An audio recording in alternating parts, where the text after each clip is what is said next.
Assalamualaikum warahmatullahi wabarakatuh. Salam semangat, semoga kita semua dalam keadaan sehat dimanapun berada. Selamat berjumpa kembali dalam Ujar Untan Mengajar. Saya Suwandi, dosen program studi sekretari D3, Fakultas Ekonomi dan Bisnis, yang akan menemani Anda sekalian dalam mempelajari materi pada mata kuliah Manajemen Perkantoran. Pada pertemuan kali ini, materi utama yang akan kita pelajari adalah fungsi manajemen perkantoran. Pada pertemuan kali ini akan dijelaskan pengertian manajemen perkantoran, fungsi manajemen perkantoran, membahas perencanaan planning, akan dijelaskan juga mengenai pengorganisasian atau organizing, penggerakan atau pengarahan atau commanding, serta pengawasan atau controlling. Materi ini akan disajikan sampai 30 menit ke depan, jadi jangan sampai terlewatkan. Tonton terus Sasmita Jaya TV, berbagi untuk negeri.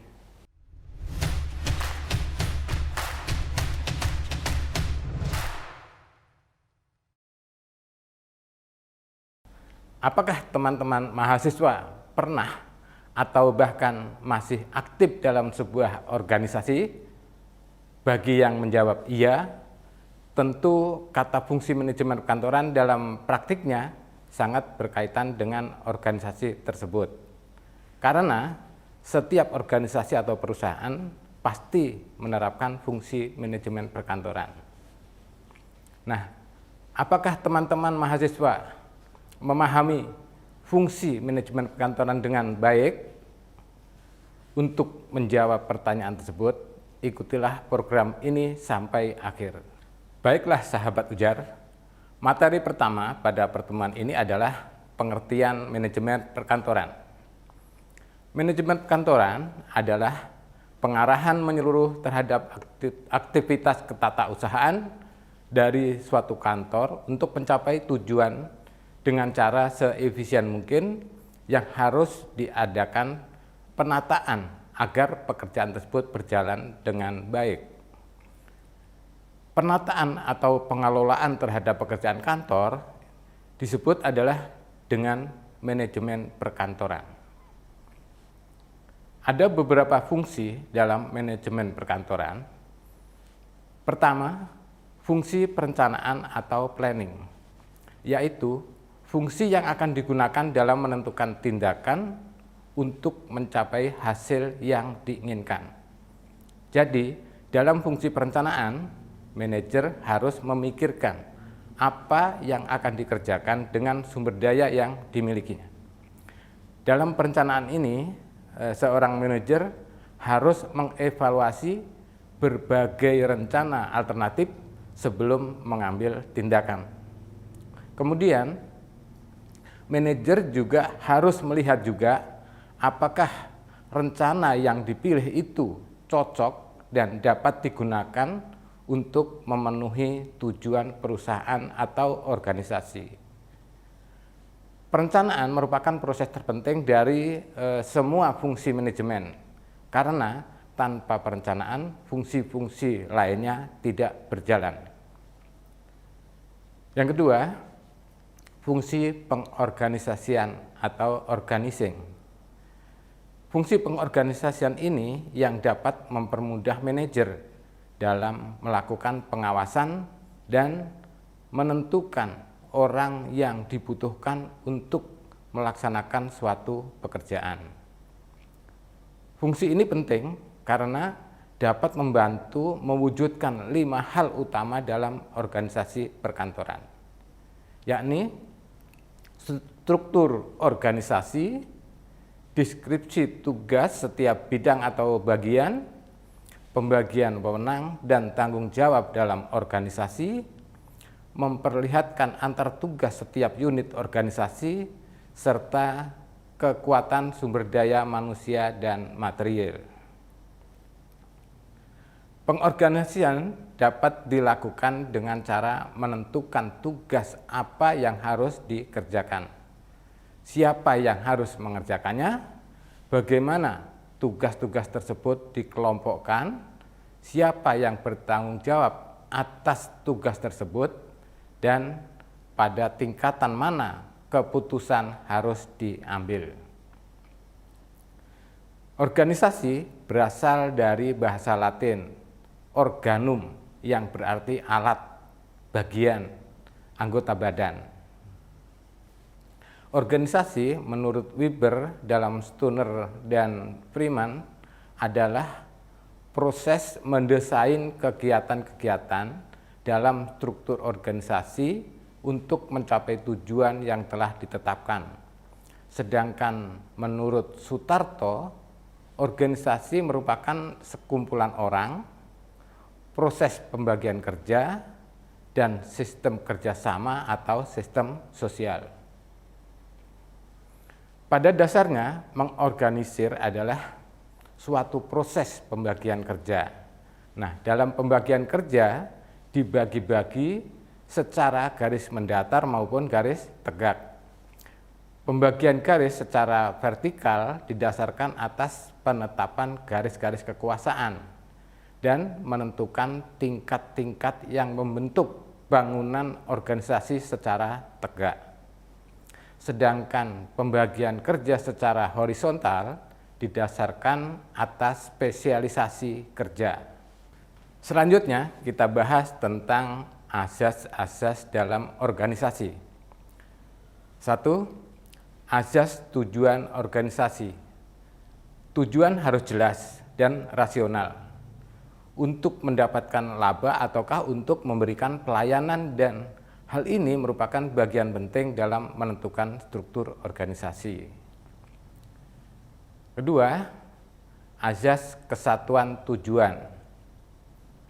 Di dalam suatu organisasi harus ada satu kesatuan tujuan yang ingin dicapai, dan tiap-tiap bagiannya harus berusaha mencapai tujuan tersebut. Ketiga, azas kesatuan perintah. Hendaknya setiap bawahan menerima perintah ataupun memberikan pertanggungjawaban hanya kepada satu orang atasan. Tetapi seorang atasan dapat memerintah beberapa orang bawahan. Yang keempat, azas rentang kendali. Seorang manajer harus dapat memimpin secara efektif sejumlah bawahan tertentu. Misalnya 3 sampai dengan 9 orang. Jumlah bawahan ini tergantung kecakapan dan kemampuan manajer yang bersangkutan. Yang kelima, azas pendelegasian wewenang. Harusnya pendelegasian wewenang dari seorang atau kelompok orang kepada orang lain jelas dan efektif, sehingga ia tahu wewenangnya. Azas keseimbangan wewenang dan tanggung jawab.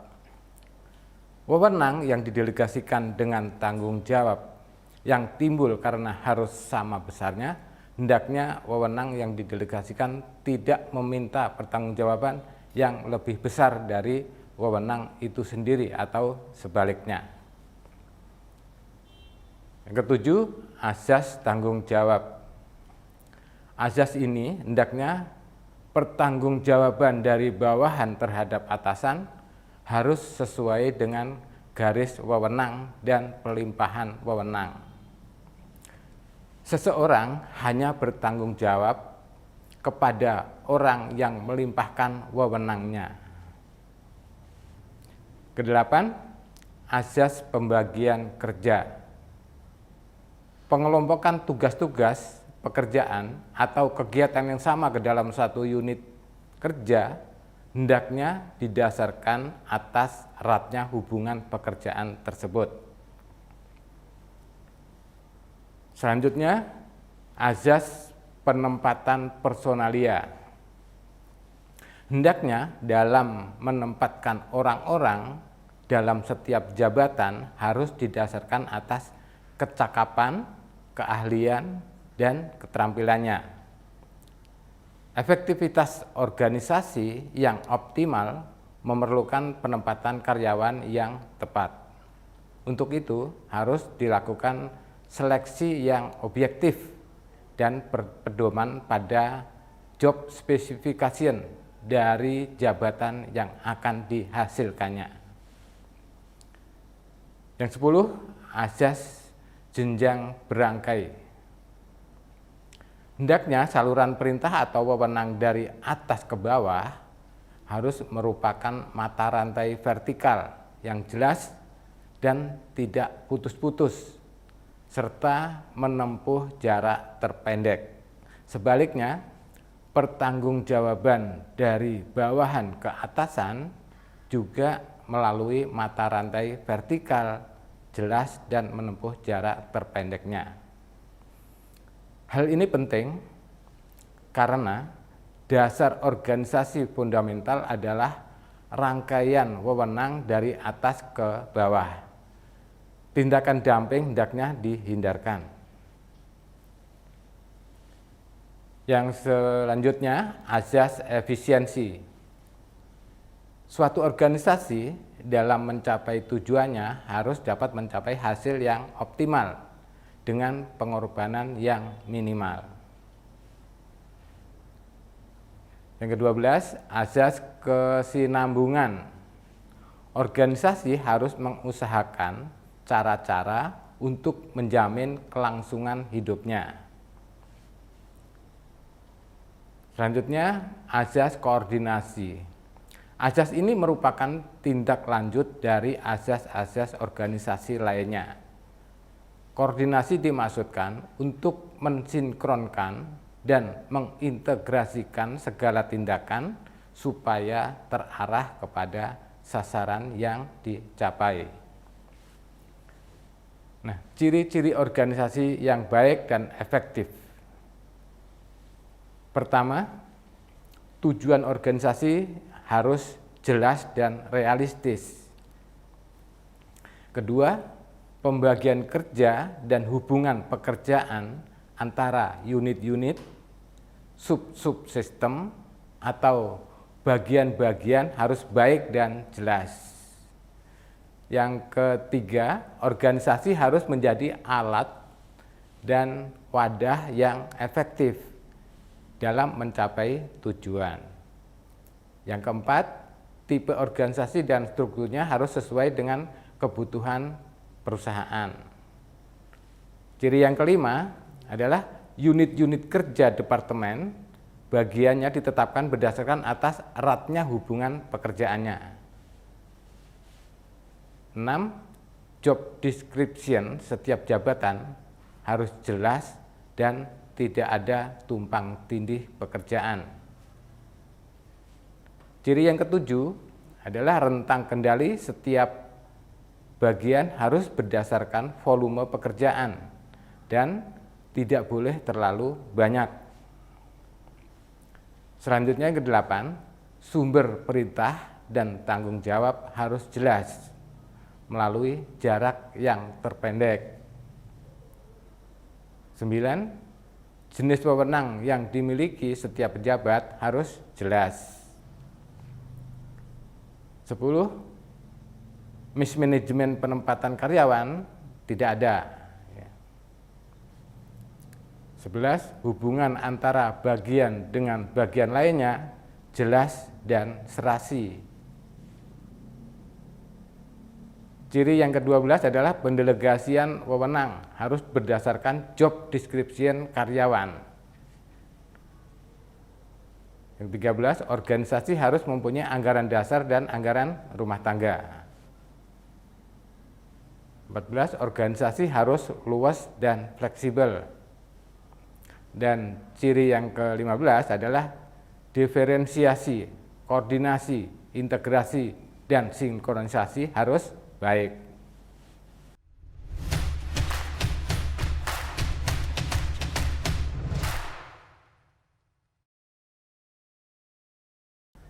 Selanjutnya, fungsi pengarahan atau penggerakan atau commanding. Fungsi pengarahan berhubungan dengan usaha pemberian bimbingan, saran, perintah atau instruksi pada bawahan dalam menjalankan tugas sehingga dapat dijalankan dengan baik dan mengarah pada tujuan yang disepakati di awal. Menurut J.R. Terry, memberikan definisi penggerakan adalah membuat semua anggota kelompok agar mau bekerja sama dan bekerja secara ikhlas serta bergairah untuk mencapai sesuai dengan perencanaan dan usaha-usaha pengorganisasian. Sedangkan menurut Coons dan O'Donnell mendefinisikan bahwa penggerakan adalah hubungan antara aspek-aspek individual yang ditimbulkan oleh adanya pengaturan terhadap bawahan untuk dapat dimengerti dan pembagian pekerjaan yang efektif dan efisien untuk tujuan perusahaan yang nyata. Jadi, dapat disimpulkan bahwa penggerakan adalah kegiatan yang dilakukan oleh pimpinan untuk membimbing, mengarahkan, mengatur segala kegiatan yang telah diberi tugas dalam melaksanakan suatu kegiatan usaha.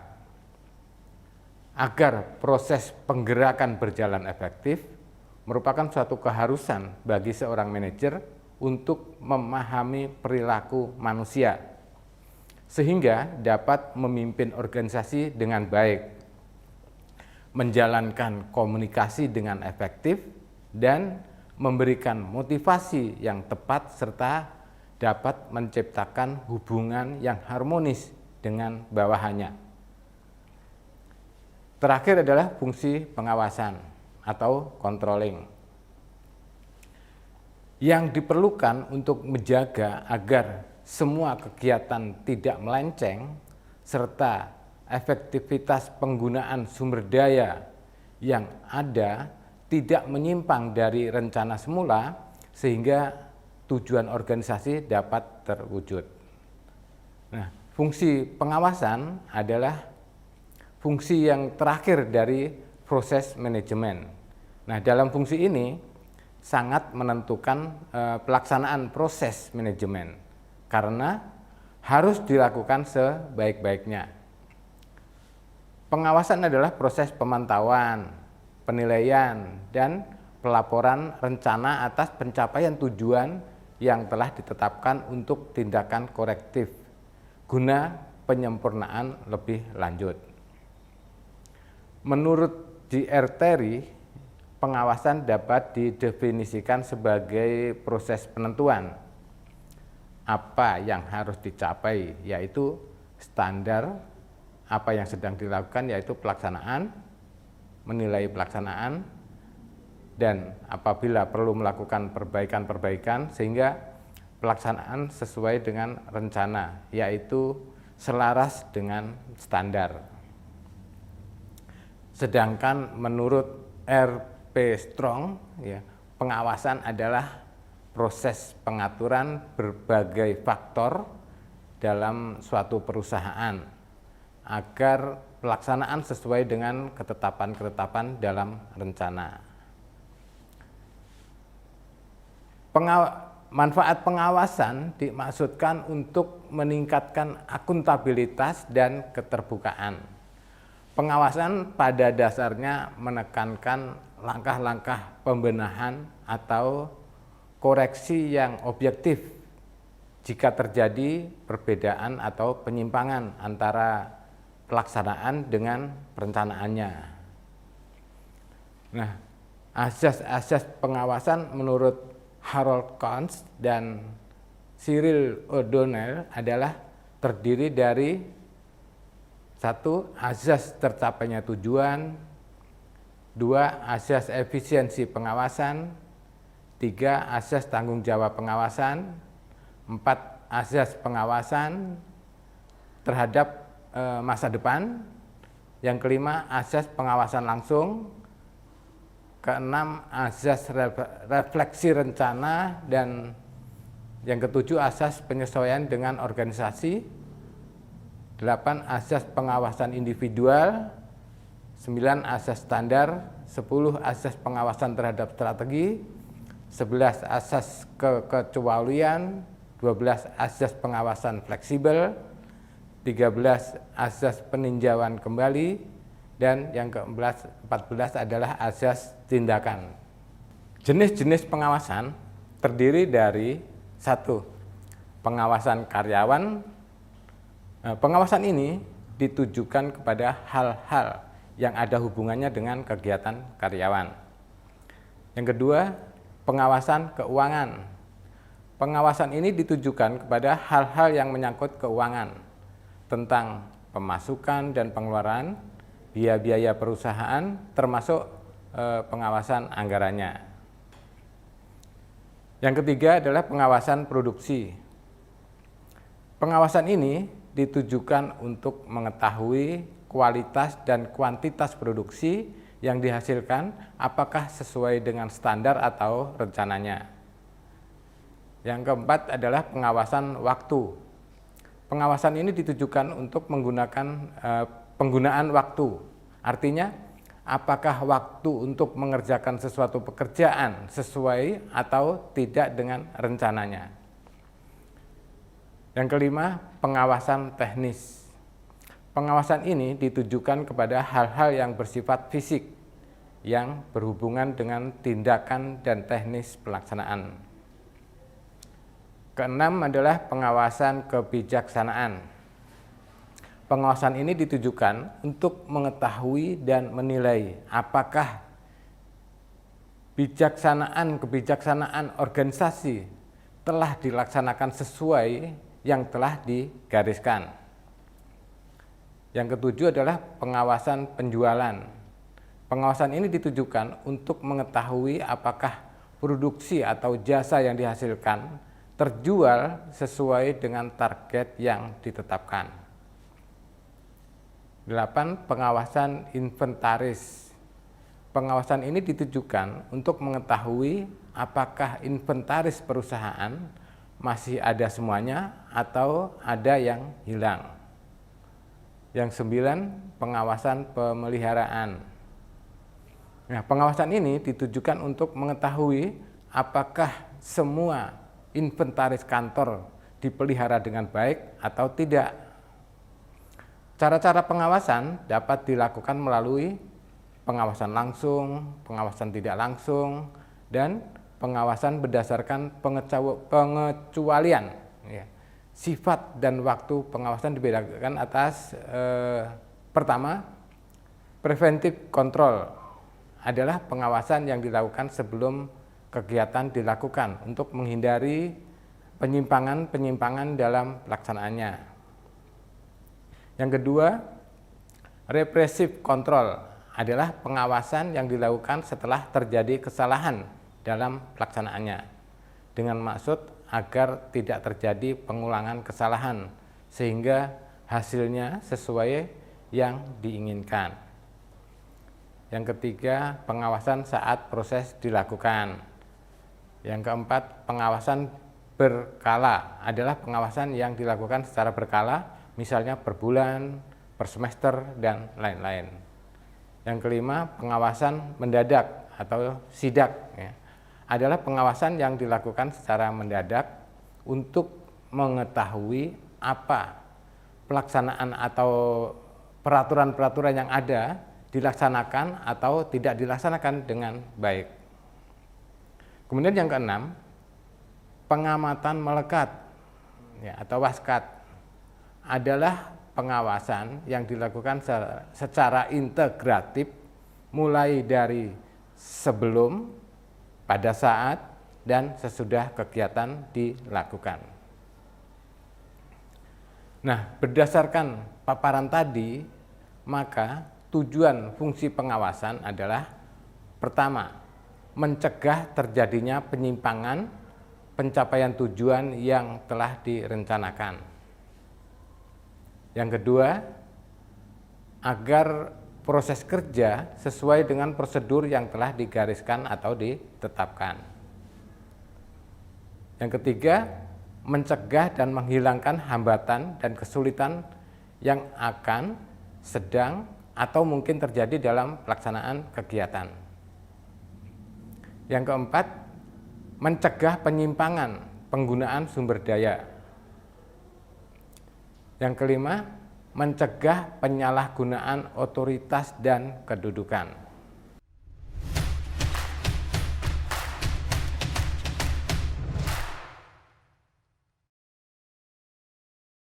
Nah, untuk memastikan teman-teman mahasiswa sudah memahami materi yang saya sampaikan tadi, saya ingin mengetahui pendapat teman-teman mengapa fungsi manajemen perkantoran dibutuhkan oleh organisasi atau perkantoran.